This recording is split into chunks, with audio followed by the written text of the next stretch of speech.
Muy buenas noches, bienvenidos a Días Contados. Hoy recibimos en el estudio a uno de los 17 candidatos a ocupar el sillón de fiscal nacional, un hombre que estuvo 3 años alejado del Ministerio Público por investigaciones en su contra. Emiliano Arias, fiscal regional de O'Higgins, vuelve por sus fueros y nos cuenta por qué tiene que liderar la persecución penal en el país. Además, este domingo Colo-Colo aseguró su estrella número 33 al ganar el torneo local en medio de una crisis profunda en el fútbol chileno. Nuestro columnista Patricio Hidalgo nos relata la lucha por otro sillón, el de la presidencia de la Asociación Nacional de Fútbol Profesional. Como siempre, comentamos los recovecos del poder con Paula Walker y Juan Diego Montalva, pero no pasemos por alto la fecha que vivimos. El 25 de octubre del 2019, hace 3 años, a esta hora, unos 3 millones de chilenos volvían a sus casas después de participar en multitudinarias marchas en Santiago y en todo el país.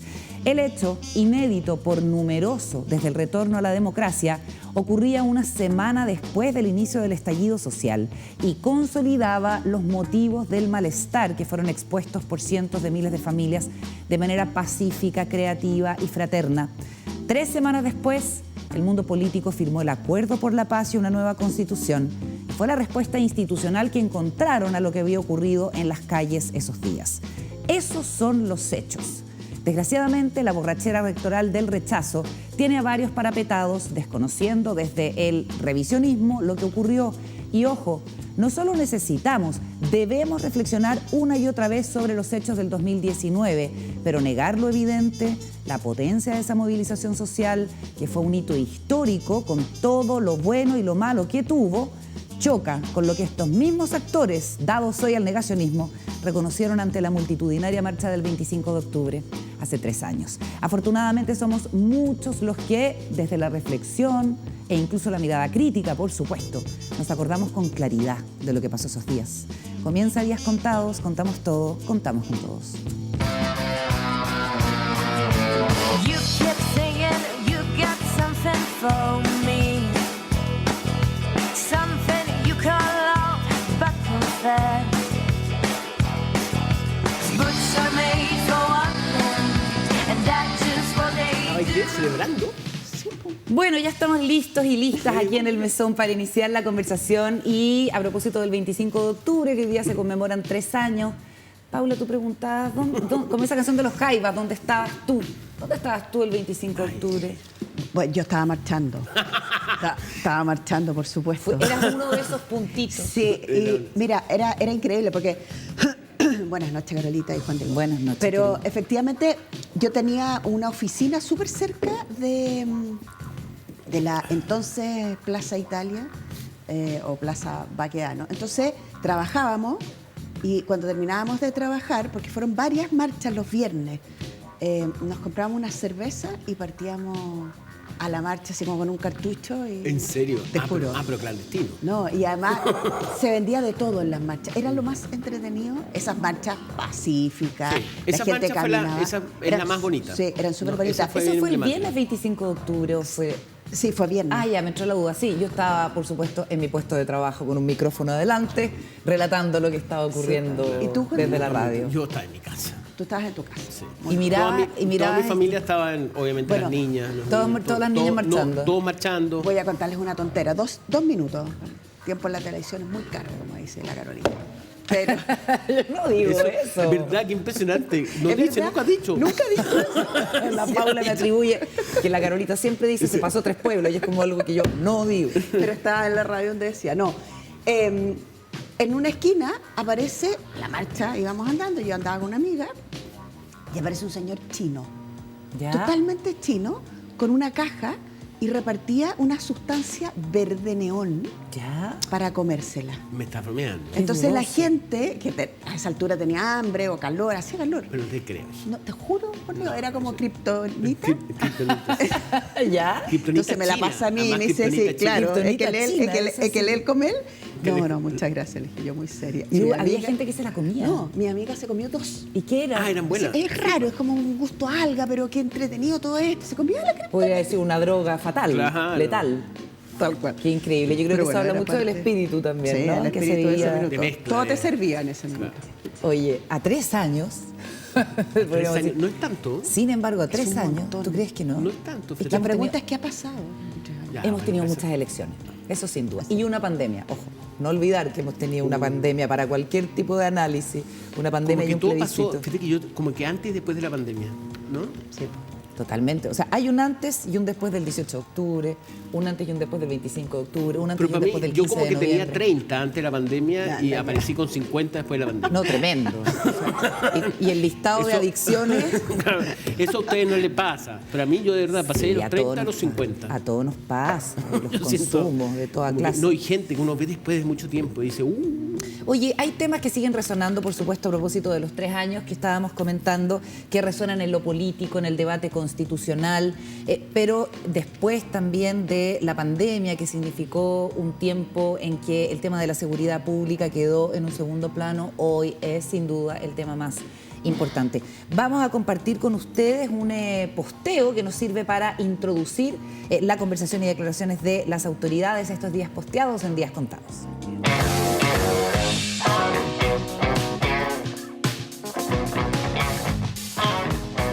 sí,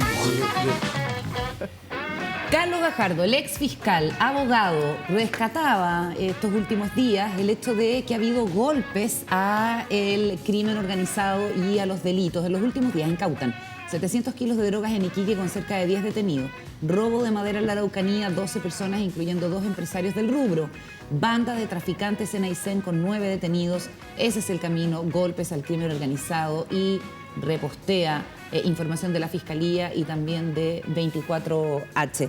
Hay un despliegue, podríamos decir, de las autoridades encargadas de la persecución del delito que se ha hecho notorio en los últimos días y nos sirve para, de alguna manera, situarnos en la cancha que está tratando de rayar el gobierno. Ayer la ministra del Interior, Carolina Toá, estuvo en una entrevista en CNN hablando de este nuevo intento por lograr un acuerdo transversal con diálogos para la seguridad, algo que fue respaldado por la propia Corte Suprema a través de Ángela Vivanco. Dijo que estaban totalmente disponibles para este nuevo esfuerzo en materia de seguridad que esta vez va a liderar el presidente Gabriel Boric. ¿Cómo lo ves, Paula? Bueno, primero me gustó mucho la entrevista de la ministra del Interior. Es interesante, o sea, quiero hacer un punto favorable a la ministra. Me da lata hacerlo comparándolo con la otra ministra, pero creo que vale la pena desde el punto de vista de los liderazgos. Cuando uno piensa en la ministra Isquia y piensa en la ministra Toá, lo que uno ve desde el lado de acá, es decir, como ciudadana, es conducción. Es como lo decía acá nuestro invitado de ayer, Tomás Bodanovich, cuando decía, con sus manos decía, es importante el horizonte, o sea, hacia dónde van las cosas. Uno con la ministra Toá entiende hacia dónde van las cosas. Ella ha establecido, ella cuenta las cosas, le importa el producto, pero también le importa el proceso. Y en el proceso es una mujer convocante, es una persona que es flexible, que está disponible a que si el acuerdo no va bien, retrocedo, lo acomodo y lo vuelvo a presentar. Para ella lo más relevante no es tener la razón en un punto, sino poder generar un acuerdo transversal en un tema que es súper relevante para todos nosotros, pero que en general la centroizquierda es más bien recatada o cartucha con el tema del combate a la delincuencia. Es decir, el tema de la seguridad, el tema del ejército desplegado, de carabineros, de la PDI, del control de fronteras, de la migración, de devolver migrantes, de estar en las querellas presentes. En todo eso, el gobierno en general, al principio fue, aparte del subsecretario Monsalve, que lo hemos visto como está por todo Chile, como que no lograba tener el subsecretario Monsalve una buena dupla. Con la ministra del Interior nueva, me parece que vemos una mayor coordinación, una mayor colaboración, y también estamos viendo como golpes que han sido positivos, Vistoso, claro. vistosos. Oye, y uno se pregunta, o más bien, uno mira para atrás y dice 6 meses con Isquia Siches de ministra del Interior. no es nada contra ella, es sencillamente que no era la persona para el cargo en un momento súper crítico. Estaban pasando un montón de cosas, pero en materia específicamente de seguridad, uno podría atribuir a ese ítem entre otras cosas, pero ese como muy fundamental, los 27 puntos de aprobación que tiene el presidente Boric. ¿Cómo lo ves tú, Juan Diego? Por Dios que se perdió tiempo, eso es lo que quiero decir. No, interesante, Fede, el punto de que, bueno, primero 700 kilos de droga es muchísimo. A mí, yo no soy especialista en este tema, pero 700 kilos de cocaína es como... Entre marihuana y cocaína, y este ya. es el caso donde resultó Este es del detenido norte. Sebastián Nach, Que hijo de un general en retiro de Carabineros, por situación por la que el gobierno tuvo que responder Y por si después el eventualmente otro hubiera caso, habido, sí. dame un segundo, información privilegiada o alguna situación, digamos, que haya aprovechado esta persona detenida. Además, tenían investigaciones por contrabando de vehículos. Sí. Está muy complicado. Sí, la historia es bien... Bueno, pero tenemos el caso de la droga, que me parece una cantidad bastante importante, no solo en el norte, también en Aysén. Después tenemos lo de los traficantes de madera. Yo quería hacer hincapié en eso, no solo porque esté un sobrino mío, que José Francisco Montalva, sino porque... Expliquémosle a la gente que no sabe que el nuevo delegado presidencial de la Araucanía es un es tu sobrino sobrino. mío. Tú haces como la apertura para que la gente sepa, digamos, cuál es la Sí, no, relación. pero lo que pasa es que me metí justamente por eso a investigar más y que hemos hablado acá justamente del hecho de, y que tú una vez casi le exiges una respuesta al fiscal Chaguán de que por qué no detenían a la gente que robaba madera, si era tan nadie anda con, o sea, es un tema bastante vistoso, ¿eh? Robarse toneladas de madera. Y eso, el hecho de Y ahí está, este operativo donde detienen a 12 personas. y a dos señores, empresarios madereros, Increíble. que estaban en la trenza con estos grupos supuestamente insurreccionales, que en el fondo es una gran mascarada, esto de asociarlos con la reivindicación de tierra, para esconder a delincuentes que se dedican al robo de madera. Sí.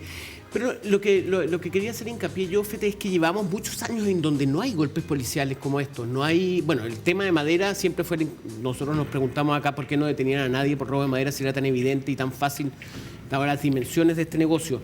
Pero también el tema droga fue bastante poco... No teníamos muchos encuentros o revelaciones respecto a ese tema. Y en eso, fíjate que yo hago hincapié en que llevamos 3 años... desde el 2019, en donde realmente ahí empieza todo el cuestionamiento a Carabineros, como que nos concentramos principalmente en el manejo de todos estos actos de protesta, luego son actos violentos. Después tenemos el 2020, en donde viene todo el tema de la pandemia, después el 21. O sea, estamos recién saliendo de un periodo de transición o de crisis en términos de seguridad o de pérdida de norte respecto a la seguridad, que está recién terminando ahora y 7 meses después de iniciar el gobierno empezamos a ver los primeros casos, yo creo, y que lo que haría muy bien el gobierno sería que estos casos se repitieran periódicamente, ¿no? Y por el nivel de desarrollo que tiene el narcotráfico que todo el mundo denuncia. Y darles alta visibilidad también. Claro, ¿no? darle visibilidad en términos de que también eso apacigua bastante más el ambiente. Nosotros hemos comentado acá que yo me acuerdo, esto en el 2000, me acuerdo, el gobierno de Lagos hubo como mucha crítica a los medios de comunicación por informar tanto. Me acuerdo que criticaban mucho a la segunda, porque todos los robos en Barrio Alto eran informados en portada, como entrar a una casa, y había como un manejo de que la prensa estaba utilizando este tema como para hacer una crítica al gobierno. Bueno, en este caso a mí, y lo hemos hablado antes, que a mí me llama la atención de que la prensa en este caso no ha sido tan criticada. Sí, se habla de que los matinales tienen mucha pauta roja, pero no hay esa imagen de que es la prensa la que está inventando. Claro, esto. la que está como distorsionando. Claro, como que le está exagerando un poco. Yo creo que existen a nivel país y a nivel de la gente una conciencia de que la delincuencia es un tema que ha aumentado. Oye, a mí me parece relevante destacar en este caso que estábamos viendo las imágenes recién del robo de madera. Desde septiembre tenemos nueva ley, que es la ley justamente del robo de madera, Claro. que lo que hace es facilitar el trabajo de las policías, porque permite tener formas de investigar diferentes, agentes encubiertos, pinchazos de teléfono, vigilancia, en este caso de drones. Y eso me parece un punto central, ¿no? Es como un buen debut de la ley. Pero además porque pueden decomisar camionetas, grúas, camiones. Porque antes podías encontrarlo, pero no tenía, la ley no te permitía decomisarlo. Por lo tanto, lo seguías ocupando. Y en ese sentido creo que es una buena muestra de cómo una ley pensada con realismo político más que populismo penal puede permitirte tener armas y empezar a tirar una hebra. Esto es lo que el subsecretario Manuel Monsalve esperaba cuando vino el programa justo el día antes. El juzgado de garantía había dejado libre a este sujeto que había caído, ¿te acuerdas tú? Que era en realidad el primer caso, el mentolato, ¿te acuerdas? Que había quedado libre, había sido el primer caso ya con la ley vigente. Y ahí el subsecretario de alguna manera lo minimizó. Ahora, sin embargo, este es un caso de éxito. Hay que decir que las forestales también son las primeras interesadas y probablemente son las que más han invertido en tecnología que permite perseguir a estas personas. A mí me preocupan dos cosas. Una tiene que ver con la parte política, y es que más allá de los esfuerzos que hace este gobierno, también heredando una situación, o más bien tratando de administrar una situación que viene de mucho tiempo, no se ha reconocido por sus adversarios políticos y nos pasemos, digamos, con la disputa de la crisis de seguridad sin hacer ningún reconocimiento y eventualmente negando la sal y el agua, que es una cuestión muy propia de la política de los últimos años en general. Y por otra parte me preocupan los hechos de corrupción y de involucramiento de funcionarios públicos en estas cuestiones que hemos visto. Creo que hay que mirar con mucho cuidado la denuncia que hace este ex capitán de Carabineros, que es dado de baja de la institución. Sí. Ha salido dando su testimonio de manera anónima por lo que ha pasado en el norte, por haber investigado por contrabando al hijo de este general en retiro de Carabineros. El general se llama Claudio Nach, el hijo se llama Sebastián Nach, y el testimonio de este capitán dado de baja es precisamente que lo hacen porque él estaba investigando a esta persona de rango superior. Y lo que pasó también en la Araucanía con estos dos carabineros que aparecen encapuchados robándose una camioneta en un predio forestal, que es muy propio de cómo funciona el crimen organizado en otros países donde obviamente se corrompe el aparato del Estado. Va a ser una conversación que vamos a poder tener con Emiliano Arias, que es candidato a el sillón del Ministerio Público y va a venir a conversar con nosotros dentro de un ratito. Oye, otra de las cosas que ha pasado en las últimas horas es que la canciller Urrejola ayer en un punto de prensa confirma lo que había adelantado el jueves pasado acá en Días Contados, de que el tratado, el TPP-11, que fue aprobado, como ustedes saben, en el Senado después de 4 años de tramitación y contra la voluntad del gobierno que se estaba jugando por la estrategia de las side letters, va a ser publicado antes de fin de año, independiente del éxito de la estrategia de negociación bilateral con los otros países. Aquí se había mostrado bien pesimista respecto a obtener algún éxito en ese sentido, y esto es relevante porque esa negociación la estaba llevando adelante con los otros países el subsecretario de Relaciones Económicas Internacionales, José Miguel Ahumada, de quien tanto se habla, que dio unas entrevistas de hecho hace algunos días, y donde dijo que básicamente delineó la estrategia con la que se pensaba avanzar en las side letters. Bueno, para decirlo en buen chileno, la canciller le tira la cadena a esa estrategia y dice: vamos a avanzar en la publicación porque además es una decisión soberana del Parlamento. Veamos qué fue lo que nos dijo la canciller, que da pie en definitiva a la que se frustre definitivamente esta estrategia. Se contó en Días Contados. ¿Qué pronóstico tiene el gobierno? ¿Con cuántos países vamos a poder firmar side letters? Porque se estima que 3. Perú, México y Nueva Zelanda, pero no mucho más. Yo no creo que logremos mucho, y lo digo básicamente porque como ha sido la práctica de otros países, yo hablaba de Nueva Zelanda logró 5, por ejemplo, side letters, pero me parece importante, primero, nosotros no hemos puesto un plazo, yo conversé con el presidente esta semana y la idea es que hagamos los esfuerzos, le hemos dado toda la urgencia que corresponde para poder obtener el mayor número posible de side letters, pero el plazo, nos hemos dado un plazo de aquí a fin de año. ¿Cómo lo ves, Paula Boca? Yo saludaría el pragmatismo de la canciller. Este es un gobierno que ya va en 8 meses. Es un gobierno que le va a tocar bien salado. porque tenemos un contexto complejo afuera y adentro. Entonces, me parece que la responsabilidad política hoy día no es profundizar los problemas, sino despejarlos. Y despejarlos de la manera más elegante que se pueda cuando uno tiene que despejar problemas. A mí me parece que la canciller hizo eso. Y lo hizo además, lo dijo, y te lo dijo a ti, Carolina, en la entrevista, en conversación con el presidente. Por lo tanto, alineada con su jefe, la canciller dijo, mire, esto lo vamos a seguir haciendo, no le veo mucho futuro. ¿Importa qué? Importa lo que está anunciando y lo que va a pasar. Se va a ratificar el tratado y va a entrar en vigencia pronto. ¿Van a quedar heridos en el camino? Probablemente. Uno de ellos, sobre todo por su mirada más académica, es el subsecretario Ahumada. De hecho, y más antitratado, más claro, antineoliberalismo, capitalismo. Él lo dice así, en una entrevista que da con la Radio Universidad de Chile, dice, explicándose este debate, le preguntan por qué pasó con el TPP-11, por qué tanto debate. Y él dice, desde su mirada como técnica, dice que bueno, que el TPP-11 es un ejemplo tradicionalmente entendido como un modelo de la globalización neoliberal y por eso ha generado tanto lío. Pero se queda ahí, se queda como desde el comentarista y además dice que él piensa que los beneficios económicos del tratado, y esto es algo que el mundo político le va a poder cobrar, porque dice que los beneficios económicos del tratado serán mínimos. Bueno, habrá que ver la apuesta de él, porque cree que con muchos de esos países además hay tratados bilaterales y que finalmente este tratado que los reúne, en términos netos, según él tiene beneficios muy chicos. ¿Algún comentario Sí, sobre a esto, mí, con Diego? fíjate que me he estado leyendo mucho sobre el tema de Inglaterra y la crisis política que tiene. Y fíjate que ha salido mucho a colación el tema del Brexit. Y ahí yo quiero justamente hacer una analogía. Esa paradoja que hay entre la extrema izquierda o la izquierda, ¿me entiendes?, que quieren cambios en este tipo de temas, y la extrema derecha.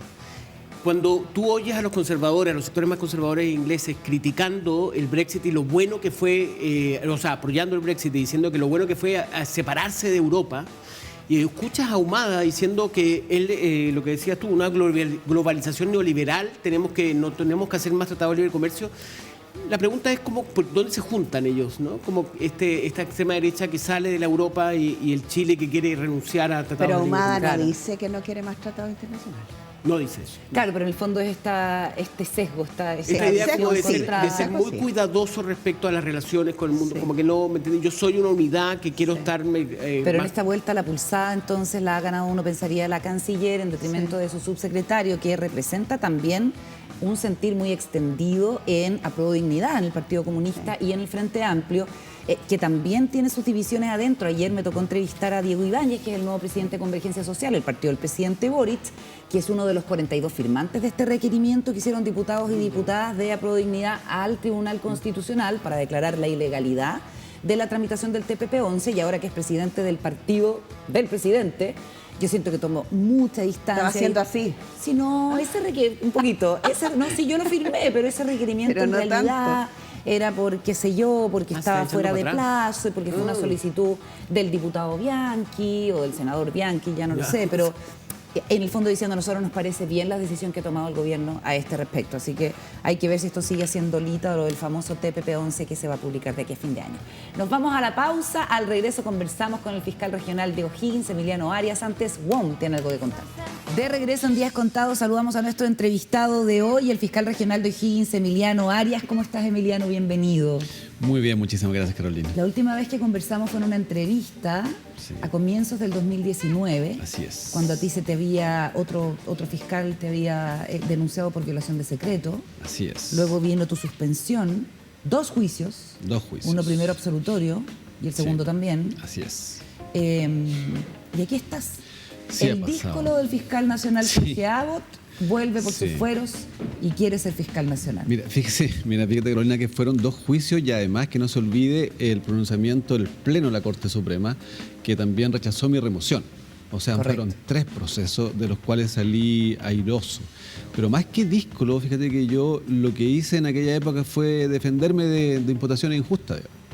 desde aquellos años, el 2019. Así es. Fue. Tú dices que conociste lo peor del Ministerio Público.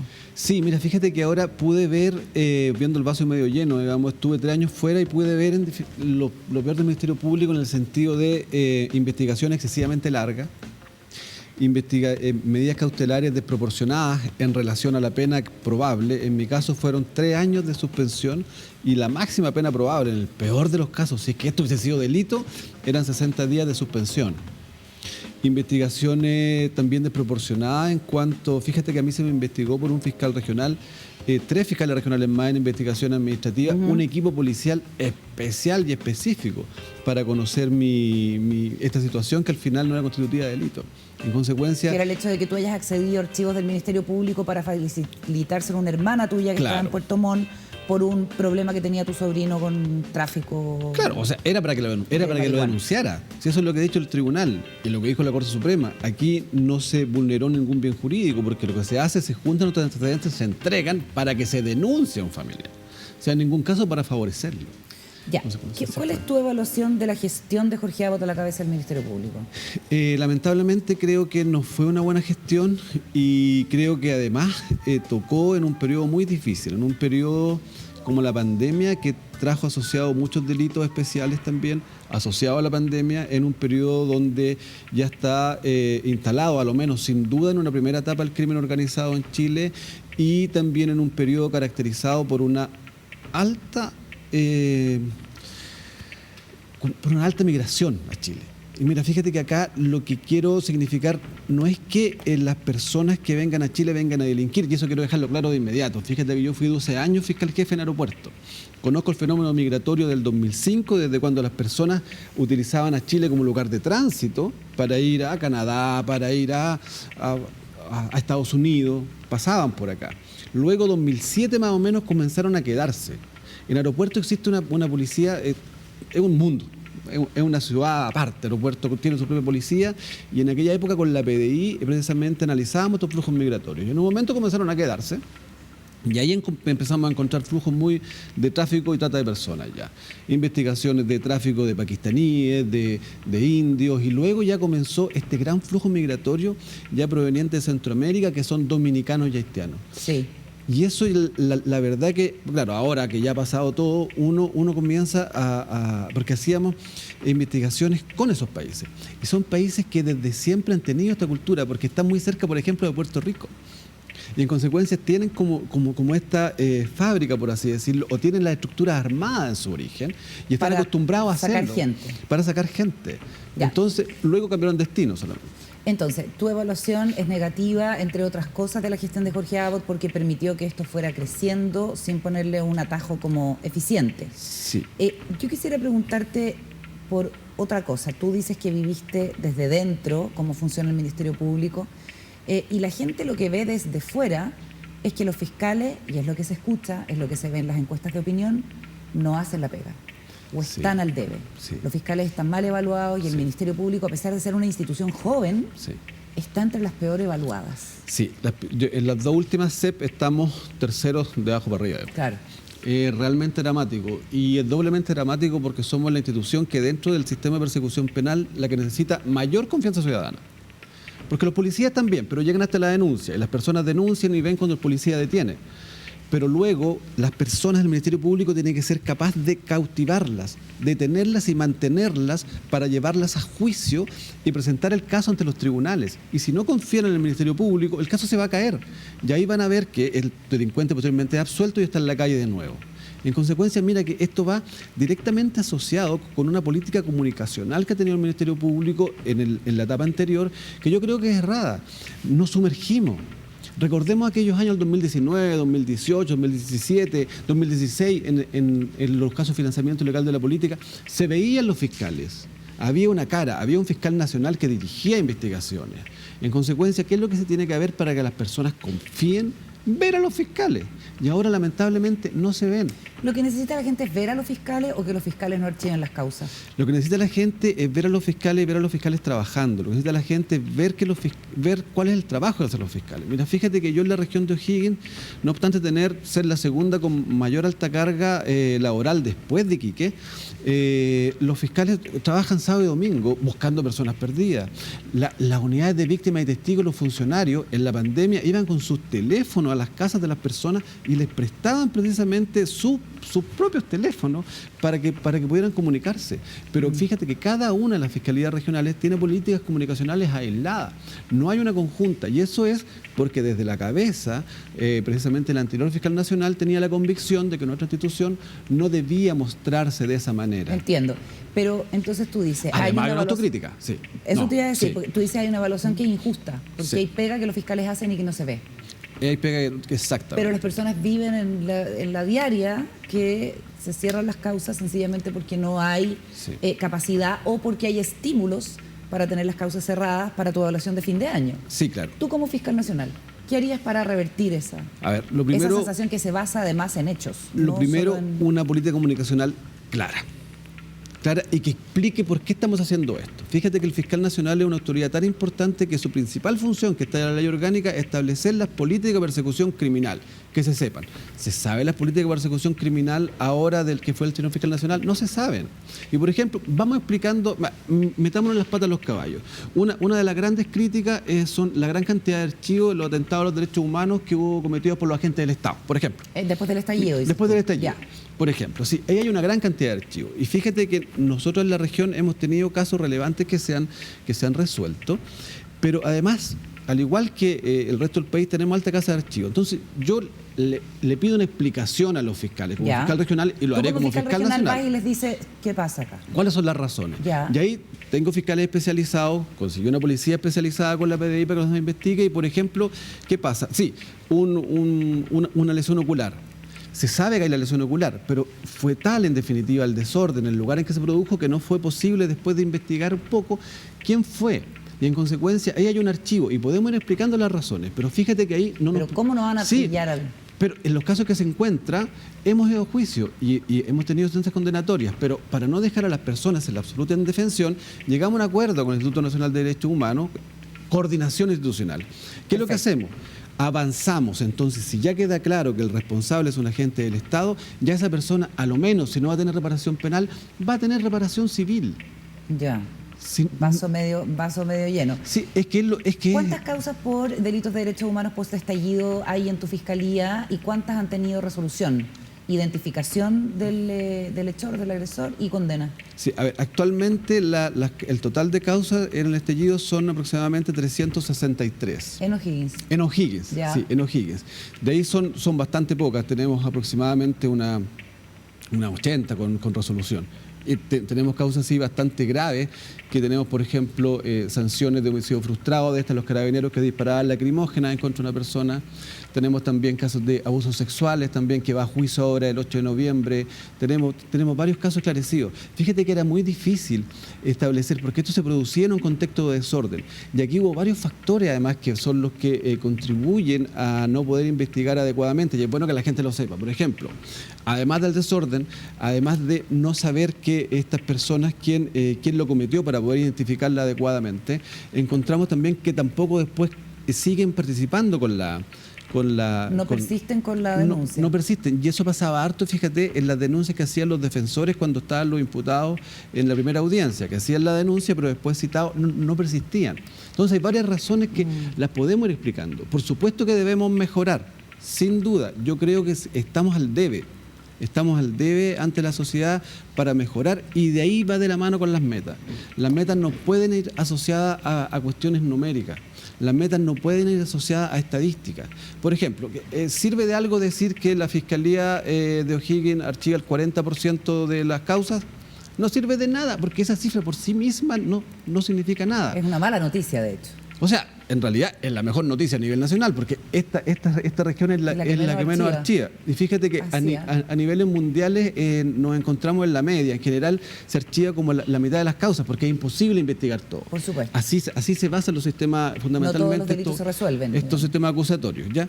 Pero esa cifra grande no sirve de nada si nos vamos, porque todas las cifras se pueden manejar al final del día. Pero tienes que ir, ¿dónde tengo que ir? Ya, ¿en qué estamos archivando entonces?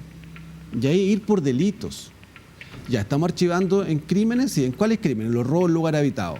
Ah, no, esto me importa. Claro. Porque hay que desagregar y estamos acostumbrados a hablar en grandes cifras. Y eso la gente en realidad no lo entiende. Fíjate que los tribunales y también nosotros deberíamos fijarnos como meta, tener un lenguaje que las personas entiendan. ¿Han aumentado los homicidios? Sí, han aumentado los homicidios, por supuesto. ¿Han aumentado en un 60%? Sí. Y han aumentado además aquellos con imputados desconocidos. Pero tú hablas de homicidio, tú no hablas de 40% de causas, que ahí están los desórdenes, los hurtos, faltas, cuestiones que a nadie le importan. Es como hablar de condena. Tengo el 10% de condenas, pero eso no significa nada. ¿En qué tienen las condenas, señor? En procedimientos monitorios, que no sirven. Entonces tienes que ir desagregando. Ahí yo creo que hace falta ponernos de acuerdo en un lenguaje común todas las autoridades. ¿Qué entiende por crimen organizado la PDI? ¿Qué entiende por crimen organizado Carabineros? ¿Qué entiende por crimen organizado el gobierno? ¿Entienden cuestiones distintas? Fíjate que es así.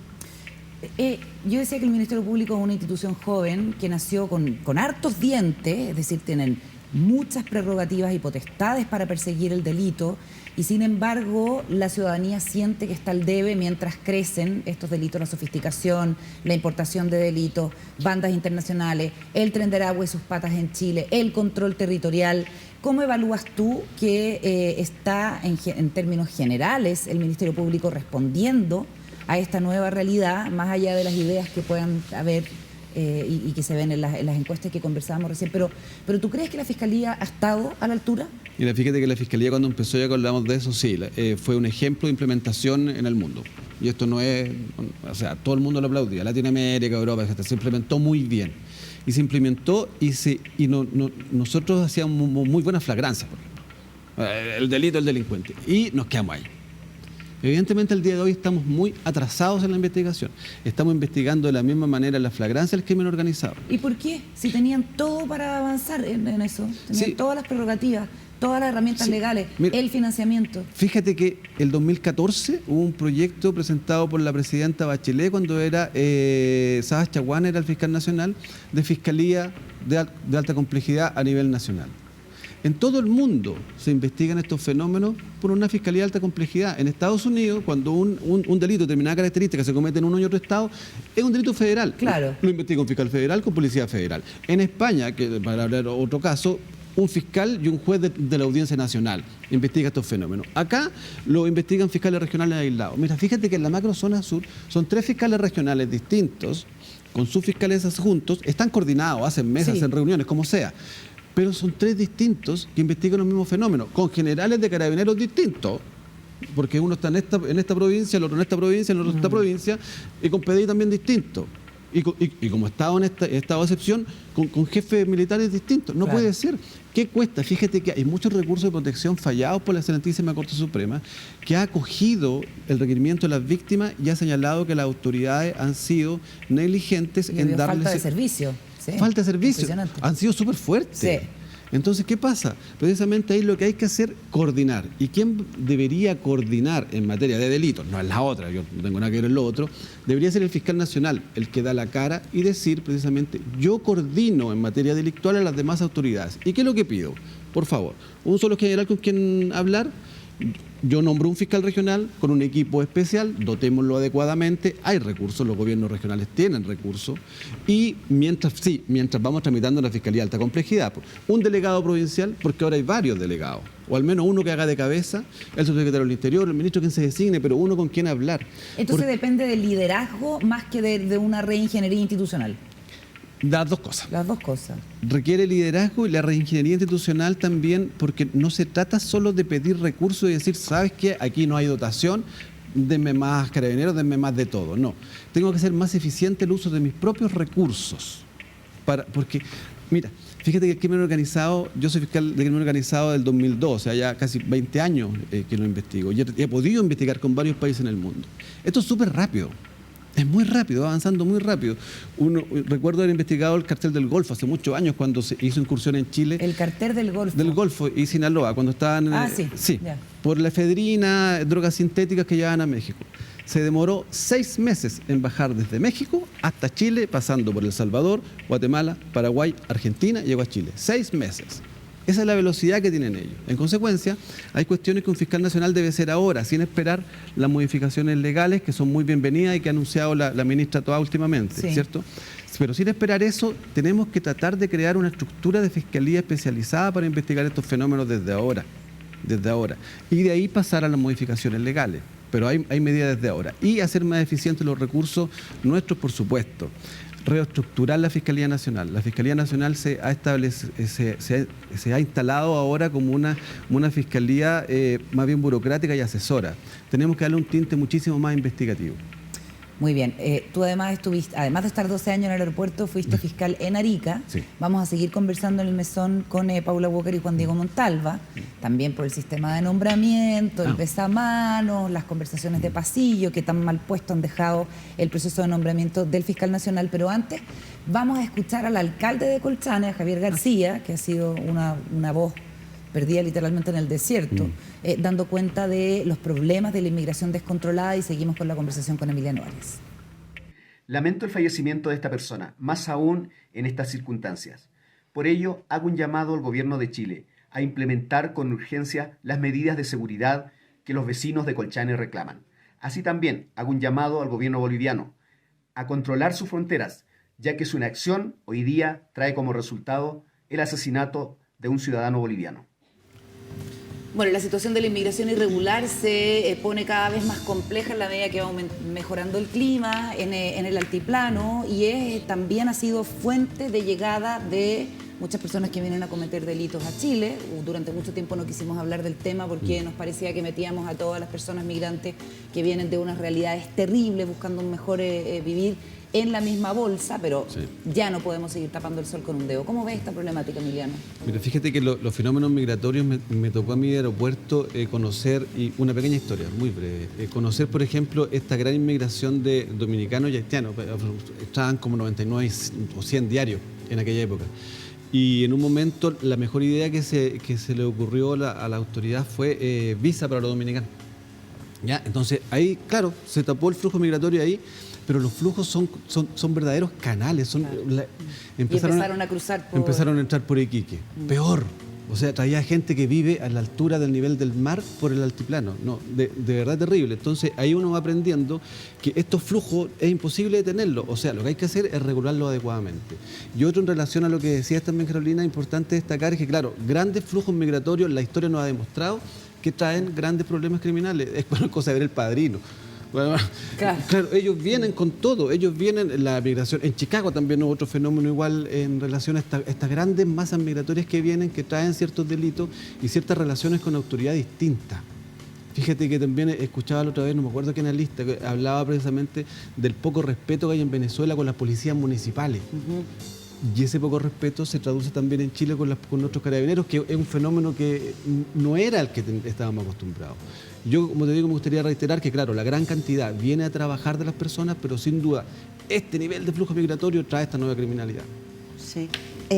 Buenas noches, Emiliano. Buenas noches, Pau. El presidente dijo hace unos días atrás que van a perseguir como perros a la delincuencia.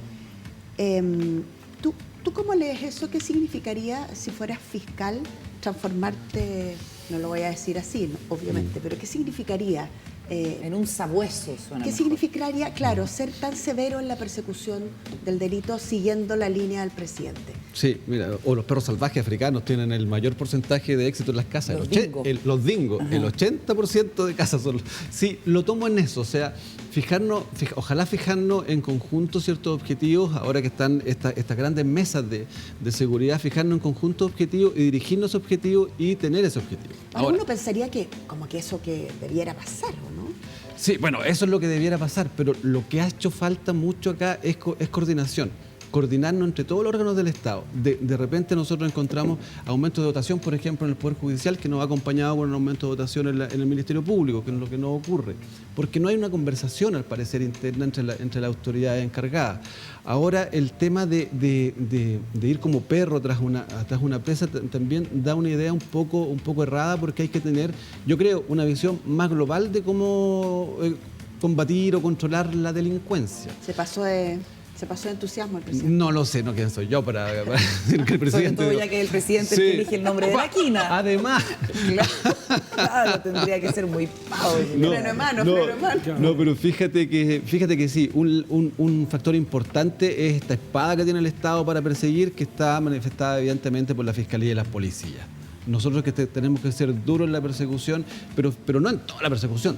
Tenemos que fijarnos ciertos objetivos concretos y claves. ¿Cuáles son? Por ejemplo, macrozona norte, macrozona sur. Yo, por ejemplo, robo de autos, que son los grandes mercados criminales que estamos Claro, viendo. portonazo, etcétera. Juan Diego. Sí, Milano, a mí me pasa, viendo la historia de la Fiscalía, que tenemos 3 fiscales nacionales, ¿no? que fue Piedrabuena, Sabás Chaguán y Abbott. Y como que ninguno de los 3, con tal vez, no quiero ofender a ninguno de ellos, pero como que todos, la conclusión al final es que algo faltó. Sabás Chaguán tuvo un problema, obviamente todo el tema de las platas políticas, que todo eso fue como muy polémico y como quedó medio confuso todo. Pero Piedrabuena implementa la reforma procesal penal, pero estaba Jorge Bofill, que podía ser el candidato que quería la gente más estudiosa. O sea, Piedrabuena era como demasiado recatado. Y después viene Abbott, que con las platas políticas ya se va, y con la famosa besamanos que tuvo en esa comida en la casa de Girardi, queda bastante maltrecho a su inicio. Entonces, mi sensación, humilde sensación, es que como que los fiscales no tienen, o sea, los 3 fiscales nacionales que hemos tenido han tenido como accidentadas situaciones. ¿Qué tienes tú que ofrecer en términos de qué te va a diferenciar a ti de los 3 fiscales anteriores? Mira, qué buen resumen histórico. No. Yo creo que sí, brevísimo, sintético, pero bueno. Y yo echo de menos que, ¿sabes qué? A 22 años, 23 años de la Fiscalía, la gente aún no sabe qué es lo que es un fiscal. Aún nos siguen confundiendo con el Poder Judicial. Y no somos parte del Poder Judicial. Porque si te fijas, los fiscales nacionales tienen que ser, yo lo que ofrezco es ser la cara a la institución. Hablarle a las personas. Si bien este cargo no es de elección popular, las necesitamos, porque sin la confianza de la ciudadanía, sin denuncias, sin víctimas que cooperen con nosotros y sin testigos que vayan a juicio, no llegamos ni a la esquina. Podemos ser los mejores fiscales del mundo, los mejores policías, traer la BKA, el FBI, y no vamos a llegar a ningún lado. Yo lo que ofrezco precisamente es dar a conocer a la institución, dar a conocer lo que hacemos, enfrentarnos precisamente al escrutinio popular a través de acá, por ejemplo. Que tenga que explicar por qué se tomó tal o cual decisión. Si está en la Constitución, en el artículo 8 de la Constitución está el principio de policía. Las autoridades deben dar razón y comunicar por qué hacen o no hacen tal cosa, por qué se persigue o no se persigue el crimen organizado. Fíjate que se designa como a cargo del fiscal que tiene el Tren de Aragua, el fiscal regional de Arica con su gente. Es la fiscalía con más problemas de dotación.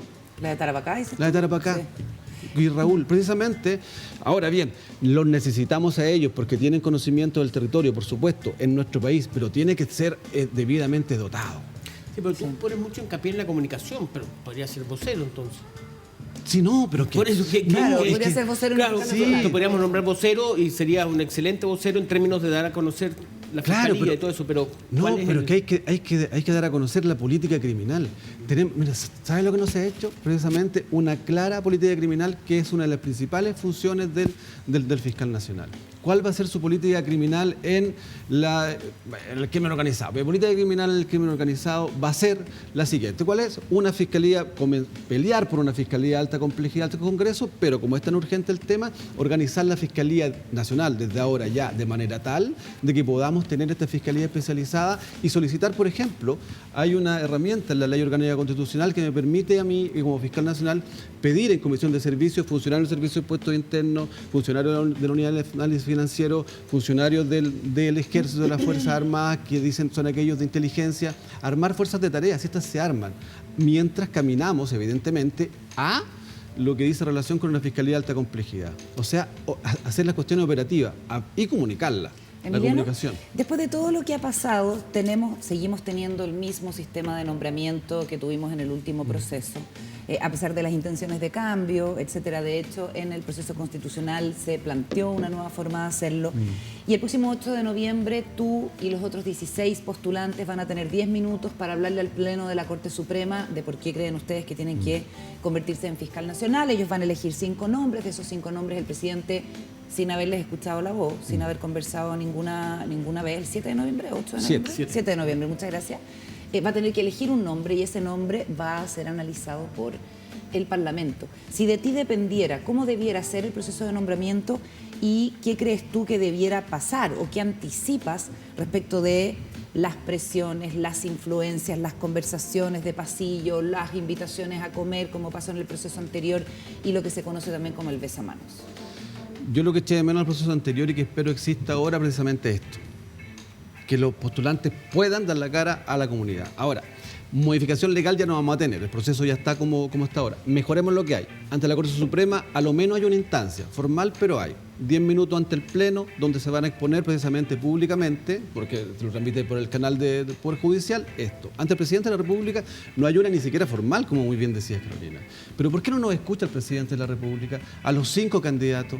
A los 5 candidatos en una audiencia especialmente citada al efecto. Seleccionados por la Corte Suprema. A los seleccionados por la Corte Suprema. A los 17 no, pero a los 5 que nos cite y que esto se Tú ya sepa. estás seleccionado. No, yo no. A los seleccionados que los citen. No, es muy difícil ser seleccionado en la Corte Suprema. Imagínate, el Tribunal Pleno. Es muy difícil. Pero si no, a estos 5 que pasan, que lo escuche el presidente y que se sepa. Luego incluso podríamos mejorar esta exposición ante la Comisión de Constitución, Legislación y Justicia en el Senado. Y que se haga ante el Senado Pleno. Y que se escuche a los 5. Que los 5 vayamos, si es que quedo, o vayan, si es que no quedo, a foros a las universidades, a programas de conversación, a exponer a debates. Pero si según la encuesta, el principal tema que debía afrontar el nuevo presidente de la República es la delincuencia, y ahora estamos de nuevo en el número 1. ¿Será importante o no escuchar al fiscal nacional o a los 5 candidatos para aquello? Entonces estamos en el momento propicio, creo yo, para hacer muy distinta aquella. Y ahí tendrán que responder esos candidatos si se juntaron, no después, si se juntaron o no, si hicieron el lobby, si hicieron el besamano, cómo lo hicieron, si hicieron cabildeo, si no hicieron, cuáles son sus méritos, cuáles son sus ideas. ¿Cuáles son sus ideas en los problemas que aquejan a la población? Sí, Emiliano, comentabas recién en la entrevista con la Carolina que la presidenta Bachelet había enviado un proyecto el año 2014 para la creación de una Fiscalía de Alta Complejidad. ¿Qué pasó? ¿Por qué no prosperó la Fiscalía de Alta Complejidad? Si hubiera prosperado, ¿estaríamos dónde hoy día? Si hubiera prosperado, creo que estaríamos mucho mejor que como estamos ahora. Fíjate que si hubiese prosperado ese proyecto, tenía todo lo que dice relación con el terrorismo, crimen organizado, lavado de dinero y anticorrupción. Habría mejorado aquello, fíjate por qué, porque el crimen organizado, afortunadamente nosotros como país, por nuestra ubicación geográfica, y al no ser grandes productores de droga, el crimen organizado no nace acá, sino que llega de afuera, ¿cierto? Y lo encontramos primero en países como Colombia, con la cocaína en su época, México con la droga sintética, etc. Entonces, nosotros incluso podríamos viajar al futuro, ir para allá y ver qué han hecho ellos, aprender de lo malo y también de lo bueno y traerlo acá, ¿cierto? Y así adelantarnos. Con una fiscalía de alta complejidad habríamos podido lograr aquello. Precisamente porque ¿en qué etapa creo que yo estamos en el crimen organizado? En la primera etapa, que es la que se denomina en general predatoria, cuando los grupos de crimen organizado se están peleando el territorio. Característica siempre asociada a esto, el aumento de los homicidios. Aumentan los homicidios y aumentan los homicidios con imputados desconocidos. En la primera etapa, esto es de manual. Luego de eso viene una estabilización, incluso un descenso de los homicidios, que es cuando una gran banda tiene el mercado y lo ordena. Fíjate que se han producido una disminución de las grandes peleas en las cárceles. ¿Y por qué estamos tranquilos? No, porque ya las megabandas que están ahí están controladas. Luego de eso, precisamente, viene esta otra etapa que es muy interesante, disculpe la información profesional, pero muy interesante la noticia que ocurrió en Iquique, de la detención de este familiar de un general. El hijo de un general en retiro, de Carabineros. Sebastián. Sí, y que al parecer habrían tratado de ayudarlo, precisamente otros funcionarios activos para que no fuera detenido, una cosa así. Es lo que dice la noticia, no estoy diciendo que sea claro. Pero ahí encontramos una segunda etapa que dice relación control de territorio, luego viene la etapa en que comienzan a vincularse con las policías territoriales y funcionarios municipales en general. Empiezan como a parasitar, a usar de ellos. O sea, el objetivo del crimen organizado es corromper a las autoridades Es locales. corromper autoridades locales. Y luego ya viene lo que es la simbiosis, ya encontramos a un Pablo Escobar, diputado y candidato a presidente. Entonces, claro, todos esos fenómenos por fiscales especializados en crimen organizado son vistos desde antes o deben ser vistos desde antes.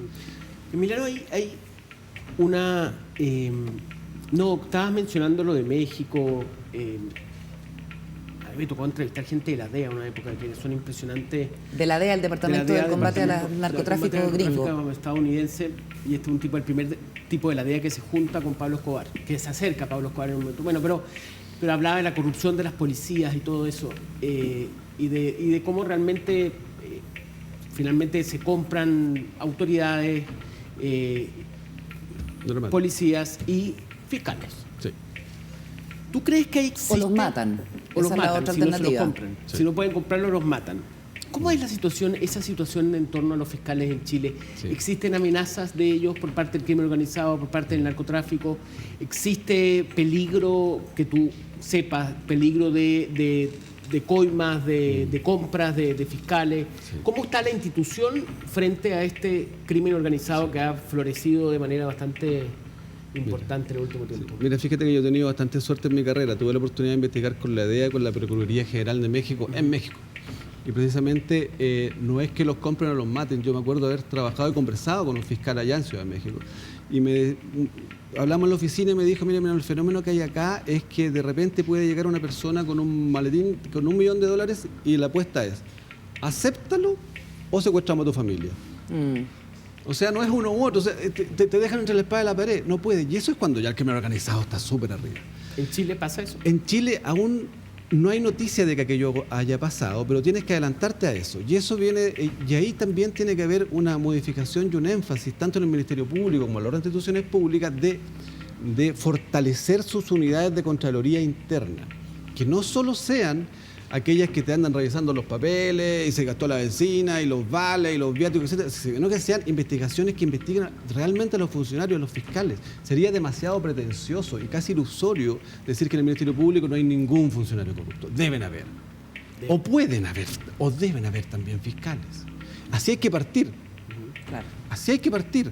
Y ahí investigar. Si no hay ninguno, fantástico, y seríamos un ejemplo mundial, no sé, bastante Improbable. nórdico. Y bastante nórdico, Claro. no sé por dónde. Pero claro, ¿cómo pretender y presumir que no hay? No puede ser. Entonces tenemos que uniformar tanto las investigaciones internas, que están todas dispersas, sin un criterio uniforme. Encontramos a fiscales que sancionan de una manera y a fiscales que sancionan de otra. Tienes que uniformar aquello y también se tiene que mejorar el control de las investigaciones del Ministerio Público. No puede ser que las sanciones del Ministerio Público, el fiscal nacional, no sean controladas por nadie. Bueno, sí. ¿Los jueces son parte del problema o parte de la solución en el escenario en el que estamos? En el escenario en el que estamos, fíjate que mi trabajo de los jueces, yo he trabajado en varias regiones de Chile, Concepción, Arica, partí también en el desierto, en Diego Almagro, Pudahuel, ahora O'Higgins. En realidad he tenido muy buena relación con los jueces de garantía. No veo que ahí esté el problema, salvo aquellas investigaciones que tuve en O'Higgins, donde precisamente No, claro. fue donde los ministros fueron... El investigador eres tú. Claro. Y fue tremendo lo que pasó con Claro, los ministros de la Corte. Claro, yo lo estaba Los investigando y ahora van a juicio y la Corte Suprema lo desvinculó, pero al menos ahí opera, se investigó, digamos, se Y uno investigó murió. aquello.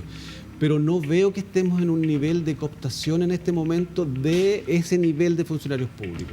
Sí se ve en el nivel territorial, lamentablemente, pero como les digo, si ver el futuro, lo que viene es avanzar. Emiliano, perdona que insista, ¿por qué no prosperó el proyecto de Fiscalía de Alta Complejidad del 2014? No hubo apoyo político. No hubo apoyo político. Era... ¿Transversal? ¿De algunos No sectores? recuerdo, Paula. O sea, no, yo te lo diría porque estábamos ahí, estábamos en la vorágine nosotros. Era una muy buena noticia para nosotros. Estábamos en el 2014, yo estaba en unas causas de corrupción policial, luego inmediatamente en el 2016 tratamos de avanzar, pero no prosperó, no sé si fue transversal, pero no hubo apoyo y durmió. Precisamente, incluso nosotros...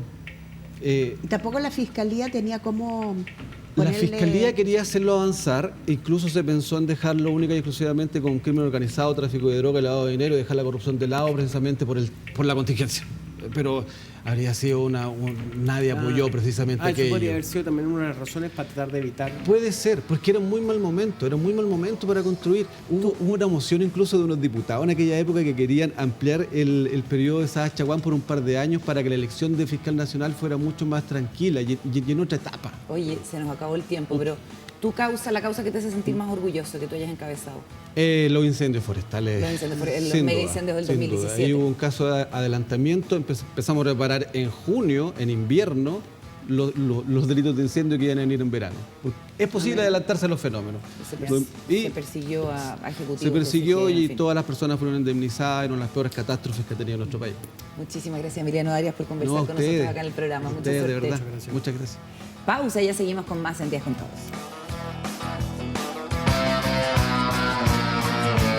You kept saying you got something for me, something you call love, but confess. Boots are made for one. De regreso en la última parte del programa, el 8 de noviembre próximo son las elecciones para definir a la nueva directiva de la Asociación Nacional de Fútbol Profesional. El 20 de noviembre comienza el Mundial de Fútbol. Patricio Hidalgo es un 20 de fanático noviembre. de Unión Española, si no falta nada. Hincha de Unión Española, así que más mérito todavía. Y está aquí con nosotros como columnista para contarnos por qué, Pato, es importante lo que se juega en la elección de la Asociación Nacional de Fútbol Profesional, considerando que estamos en un momento crítico del fútbol chileno, el peor, según Juan Cristóbal Guarelo, sentado en esa misma silla. Buenas noches. Puede ser, amables oyentes, buenas noches. Oye, es una elección muy importante. La testera de la NFP, quien manda los destinos del fútbol chileno, suele ser un espacio, así como ustedes decían que los fiscales muchas veces los que hemos tenido no han sido todo lo perfecto que uno hubiera soñado. Tampoco los presidentes del fútbol suelen ser aquella, digamos, recipiente de virtudes que uno espera. Estuvo ahí Reinaldo Sánchez, yo no sé si ustedes lo recuerdan. Sí, perfecto. Era apodado Don Choco. Era un empresario microbusero de la quinta región. Su primer discurso fue que estaban sobacando el fútbol. Tenía ese tipo de furcios que lo hacían un personaje entrañable, ¿no? Hombre, Sobacando. Sí. ¿Qué Desde sería socavando. en vez de socavando? Exactamente. Se entendió clarísimo. Yo creí que era de sobajear. También lo estaban sobacando, sin duda. No, yo pensé Ah. otra cosa que no lo puedo decir. ya. Ahí lo Sobaqueando, pensaste tú. Claro, También es una claro. forma de sofocar. Hablaba de cuadrangulares de claro. Cuadricular, ¿cómo? Hablaba de cuadrangulares de 6 equipos, pero era un personaje muy entrañable porque, como digo, estaba a cargo de las micros de la quinta región, hincha fanático de Wanderers. La cuestión es si era bueno o mal presidente del fútbol. Muy ¿no? malo, por Muy supuesto. malo, Muy ok, malo. muy ya. Malo. Pero ¿en qué se mide ser bueno o mal presidente? Es una gran pregunta, porque el fútbol chileno tiene una anomalía importante, que es que mezcla en el mismo presidente la Federación de Fútbol con la Asociación de Clubes, que son dos cosas más o menos antagónicas, ¿no? Una se dedica al fortalecimiento del fútbol como deporte social, a la selección chilena, y el otro tiene que ver con los clubes y el negocio de los clubes. Como ambas cosas están mezcladas en el fútbol chileno, si un presidente es bueno o malo, uno puede medirlo por la calidad del torneo, o por la cantidad de ventas, o por cómo le va a la selección. En ese sentido es muy difícil. Por ejemplo, el doctor Sergio Jaude, ¿no es cierto? Bicampeón. Doctor, ya lo se subiste. decía a sí mismo doctor porque había terminado la carrera de Derecho en la extinta Universidad del Mar, así que se fue. Mira, está actualmente en Miami, lleva 8 años esperando su juicio. Cuando dice que la justicia tarda, bueno, también Sergio Jaude lo ha sufrido. En Estados Unidos, además, imagínate. Exactamente, en Miami. Recibe una pensión mensual a la espera del juicio, es un testigo Una clave. reparatoria. Una pensión reparatoria. Exactamente. Y nada, con él fuimos bicampeones, pero sin embargo el fútbol chileno tuvo un declive muy importante. Entonces ha sido una testera de lugares complejos, más antiguo Abel Alonso, por ejemplo, que era un español de sí, estos. pues me acuerdo. Porque antes los presidentes de los clubes tenían la personalidad del club. Entonces, por ejemplo, la Universidad de Chile tenía al doctor Orozco, Claro. profesor de la Universidad de Chile, hombre vinculado al laicismo, medicina, ¿no es cierto? y medicina, a la nefrólogo, medicina. que era muy Sí. difícil, ¿no es cierto? El presidente de la Católica en general era medio cuico, ¿no es cierto? Estaba Alfonso Suet, que era un dirigente, ¿no es cierto?, de muy buenos modos. El de Colo Colo, por ejemplo, era un hombre más de pueblo. Estaba Aladino Galvez. Aladino Galvez tenía una tienda de ¿Aladino? lámparas. Aladino. Lámparas. ¿Y ¿Y se tenía llamaba una tienda de Aladino? Tenía una tienda, por eso le decían Aladino, no es que se llamara, porque tenía una tienda de lámparas en Ibarraza. Yo pensé que se llamaba. Oye, alto folclore, pero no hay que mirar en menos el poder político que adquieren los presidentes del fútbol. De hecho, hay tesis incluso sobre la influencia que puede tener un dirigente deportivo para hacer una carrera política, por ejemplo. Bueno, Sebastián Piñera fue el que primero lo entendió, ¿no es cierto?, más rápido, compró Colo-Colo y desde esa presidencia se dice, ¿no?, que entró al mundo popular mucho más rápido que haciendo... ¿Y entró más rápido, tú crees? O sea, se fue 2 veces presidente, así que si es un fracaso, 2 veces fracaso. Claro. ¿No? ¿Quiénes se está jugando el sillón de la NFP? Hay 3 candidatos, porque esta es una institución muy poco deconstruida, ¿no? O sea, se juntan 34 presidentes de clubes, son todos hombres, el voto es secreto, el de primera vale 2, el de segunda vale 1, una institución del siglo XX. Vieja escuela. Exactamente, con arreglines, etcétera.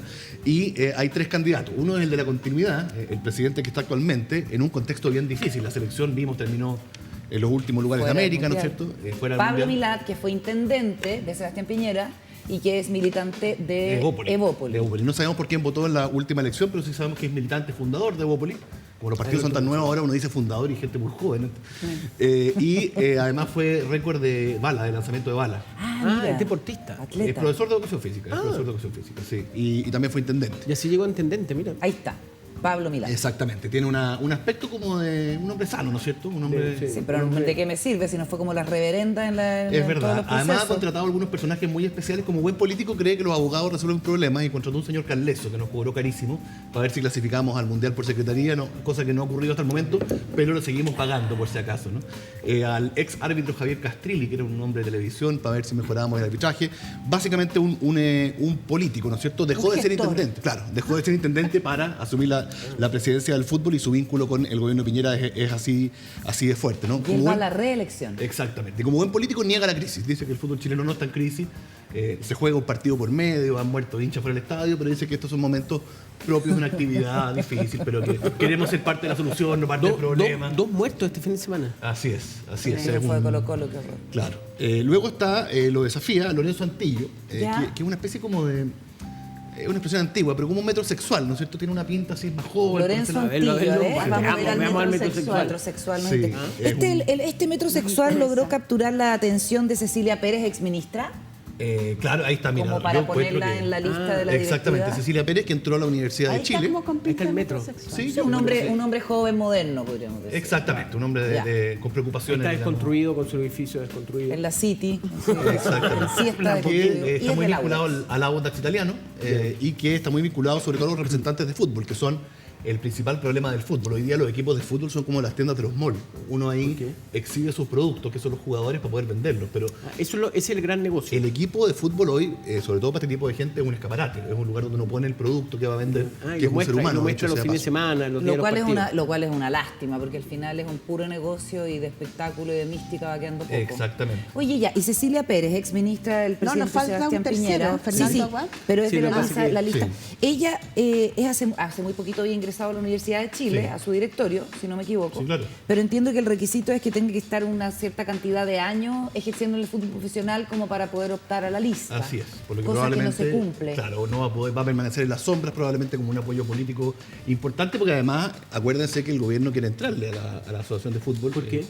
Porque es una asociación finalmente que la Ministerio de Justicia le entrega su personería jurídica verdad. y que su opacidad en materia económica es Enorme. extraordinaria, digamos, ¿no? Entonces además se supone que estos vínculos políticos pueden retrasar, ¿no es cierto?, el inevitable ingreso del Estado al fútbol, como ocurrió, por ejemplo, con la Confederación Sudamericana y la FIFA, que eran órganos intocables y que, sin embargo, los estados pudieron finalmente meterse, ¿no? Claro. El tercer candidato se llama Fernando Aguad y es una persona de más edad, por tanto, nos supone que le gusta el fútbol hace más tiempo y eso a mí personalmente me produce confianza, digamos.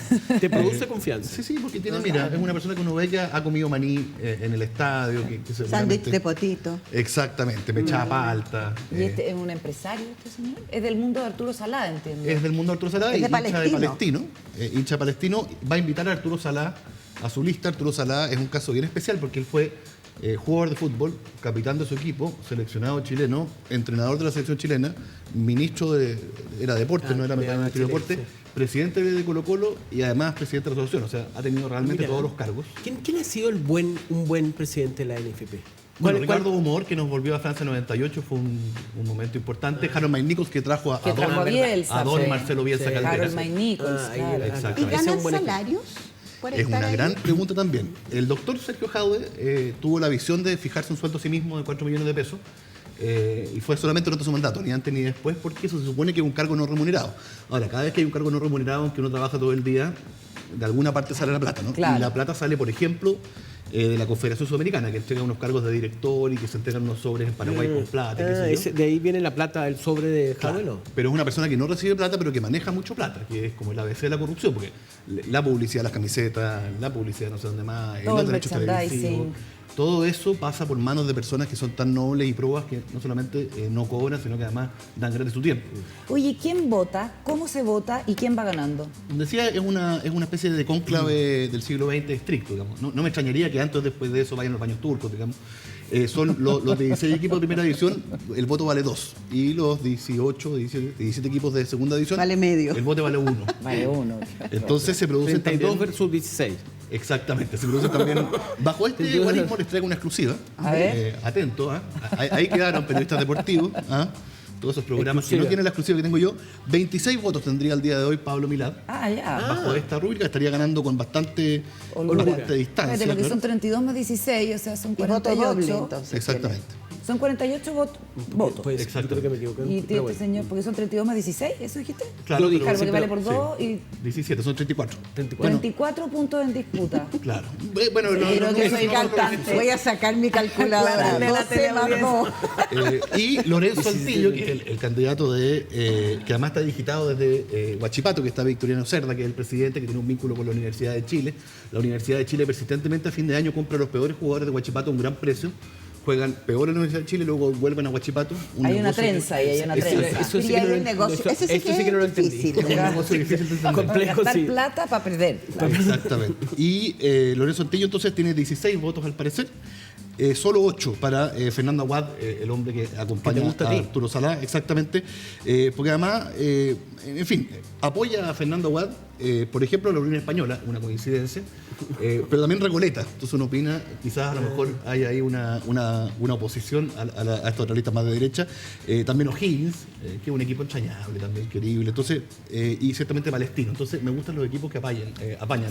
Son respetables, son Ya, y- equipos y pequeños uno- pero respetables. ¿Y uno puede establecer como una vinculación política así con cada lista? Es difícil, en general. Milad es, digamos, es Señorita. militante Es de militante de Bópoli, Bópoli así que, y Antillo claro. va con Cecilia Pérez, por lo tanto parece bastante despejado.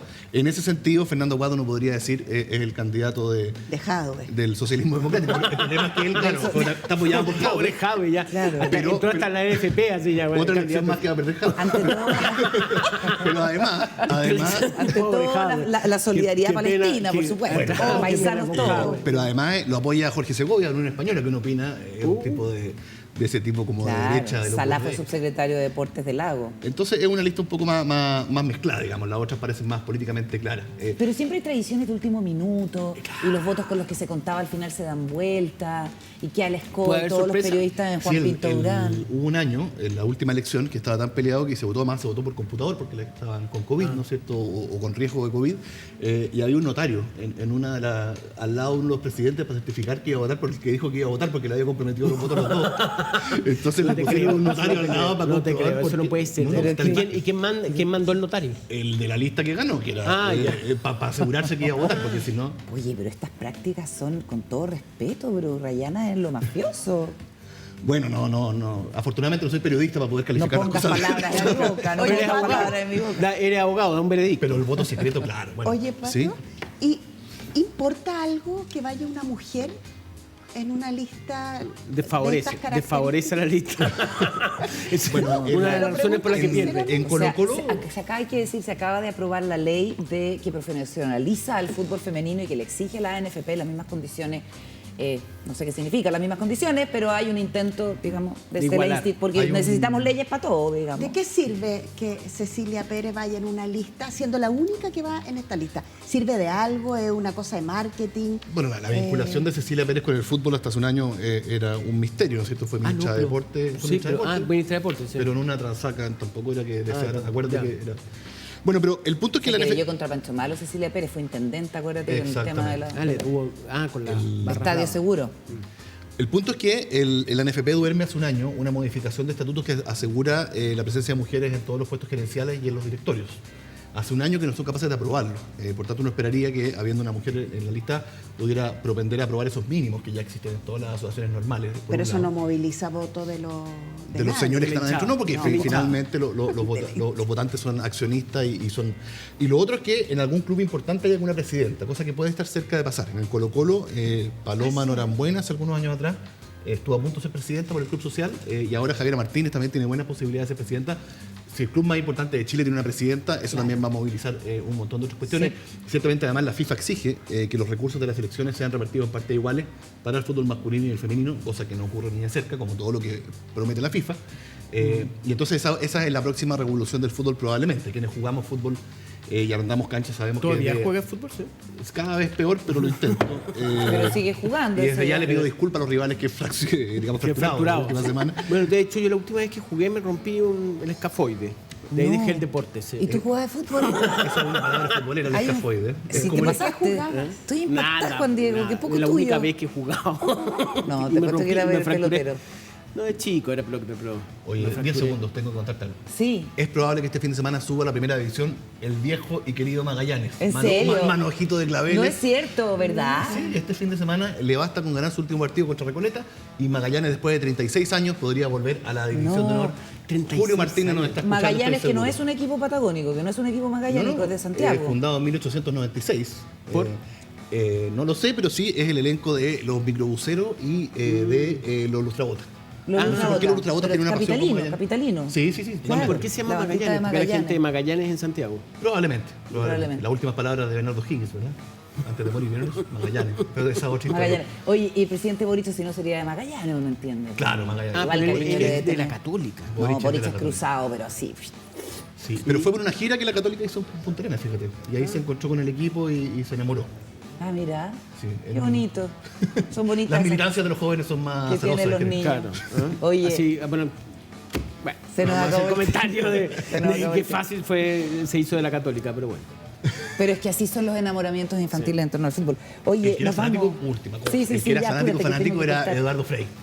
Ah, sí, porque de el la más U. fanático del fútbol y además jugaba a la pero pelota. era de la sí. U. El más Era futbolero. muy fanático de la U. Sí, sí, sí. Y una vez estaba en el estadio cuando chico y estaba el presidente al lado y comentó la habilidad de Marco Lea, un delantero de Audax Italiano. O sea, veía fútbol de manera Y tú dijiste, es de verdad, es de verdura este presidente. Exactamente. Es de verdura.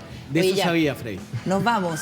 Muchísimas gracias por acompañarnos en Días Contados. Pato, hasta la próxima con tu columna semanal que empezarás a tener ahora siempre tan bien vestido. Sí. Provee bien esa ropa americana. Sí, ¿ah? un homenaje a Provee Melame, bien. un artista que ya no está con nosotros. Ay, cómo Sí. me la- Sí, no, Pepito TV también está. Exactamente. La gente en su casa no cambia el Pero un poquito sintonizador de más color. grande. En la chaqueta es así, no mueve el televisor. Enrique Maluenda, Fernando Alarcón, saludos para todos. Paula Walker, un gusto. Buenas noches, Carolita. Hasta mañana, Juan Hasta Diego. mañana. Chao, chao, que estén muy bien. Carol. No, no.